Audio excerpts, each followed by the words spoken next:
On appelle ça une remontada. Incroyable quand même. Avec des faits d'arbitrage, des buts hors jeu.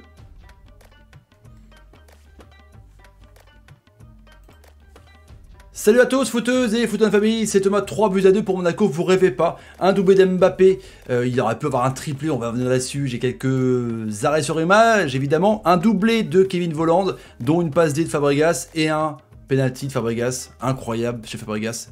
Franchement, le papy inarrêtable. On verra le classement évidemment de Monaco qui a fait une bonne opération. On parlera en fin de vidéo de Rennes qui ne va pas bien avec le bourreau à Ben Arfa. Mais ça vaut combien les amis? Cette victoire de Monaco et cette défaite de Paris, bombardez les barres des likes, merci à ceux qui le font. Et le petit bouton rouge, abonnez à la cloche pour ne rater aucune vidéo. Bientôt 165 000 abonnés, la vidéo est sponsorisée par OneFootball.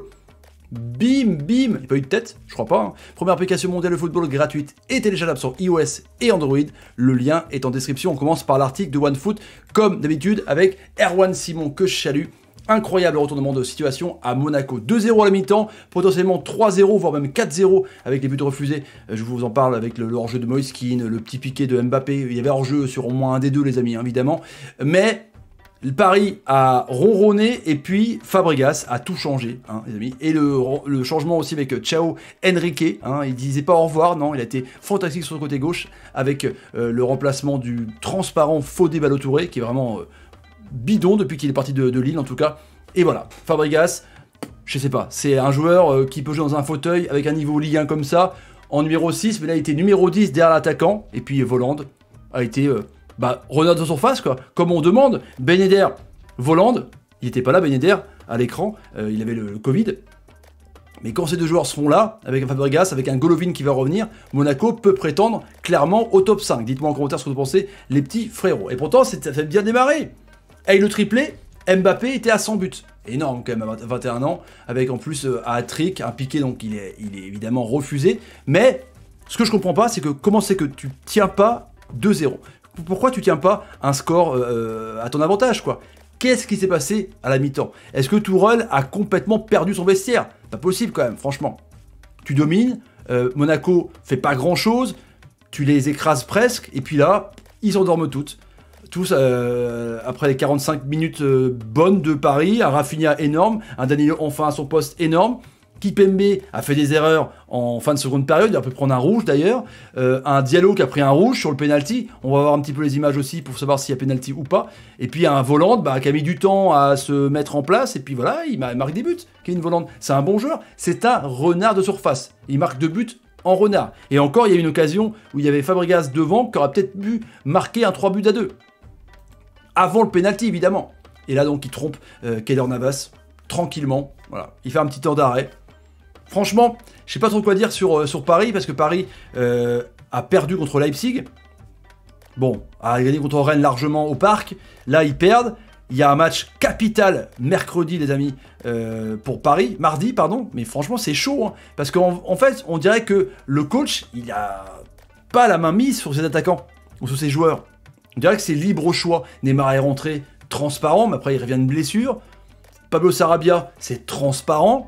Les latéraux... depuis Bernat et plus là, c'est pas ouf, Dogba c'est pas ouf, Baker c'est bidon quoi, Marquinhos était sur le banc, après t'as pas ton équipe type quoi, mais Danilo, Rafinha, première mi-temps parfaite, et là, Abdou Diallo, donc qui fait une faute, je pense que c'est indiscutable, carton rouge, donc déjà des blessés et en plus des rouges, dites-moi en commentaire les amis, pour vous est-ce qu'il y a penalty ou pas sur Volland là, ouais, je pense qu'il lui passe devant en plus, ouais, je pense qu'il y a penalty, il y a pas grand chose à dire, c'est Jovetic ou c'est Volland, je ne sais même plus. Je crois que Jovetic était rentré aussi. En tout cas, c'est trompé par Fabregas. La Valeur dit oui. Voilà. Ça peut siffler. Non, il y a penalty, il le pousse par derrière. En fait, le joueur passe devant, il n'y a rien à dire. Mais la double peine après est un petit peu difficile, les amis, c'est clair. On 3-2. Score, quand même impressionnant. On se rappelle à la bonne époque de Monaco, qui était vraiment sur le toit de le championnat de France en 2017. Avec des joueurs comme ça. Pourtant, quand tu vois la première mi-temps, tu dis Mbappé leur marche dessus, quoi. Tu dis, voilà, comme Ben Arfa, on va en parler pour Rennes, un ancien joueur qui marque, et après tu dis c'est plié. Et ben non, en fait, ils sont revenus avec vraiment un coach que je comprends pas. Sur Ben Arfa, les amis, voilà, c'était à prévoir. Rennes est en panne complètement. C'est une victoire contre Brest avec 2 coups de pied arrêtés et 2 défenseurs qui marquent, qui cachait vraiment la forêt, hein, la torpeur où sont les Rennais, pas d'envie, pas de jeu, Camavinga pas bien, la défense Da Silva à Guerre, c'est pas assez agressif, Gomis, excusez-moi, mais bon, après tu peux rien faire contre Ben Arfa quand il fait un truc comme ça, où il se l'emmène, et puis pied gauche, elle part tellement vite, mais bon, c'est inquiétant quand même pour les Rennais. Avant Chelsea, mardi soir, qu'on fera en live évidemment, défaite contre Reims, défaite contre Paris, défaite contre Bordeaux, à domicile, donc 2 défaites à domicile, un nul contre Reims, un nul contre Dijon, ça fait donc, je sais plus, 5 points en 6 ou 7 matchs, c'est quand même pas ouf, sans compter la Champions League. Le classement les amis, donc Paris 24 points, Monaco 20 points, Lille contre Lorient, on verra ça dimanche soir en live sur la chaîne, Marseille qui ne jouera pas, qui a 2 matchs de retard, Rennes qui tombe à la 5e position, qui peut se faire dépasser par Lyon, qui jouera contre Angers, qui peut se faire dépasser par Montpellier, donc pas par Nice, par Angers, Rennes qui peut clairement être 11e quoi, truc de ouf. C'est un truc de ouf, enfin 10e ou 11e si Metz gagne pendant le multiplex les frérots. Merci à vous d'avoir été nombreux sur le live, 1200, vous êtes des génies pendant 5 heures de live, n'hésitez pas à partager la vidéo sur Twitter, Facebook, Instagram et Snapchat.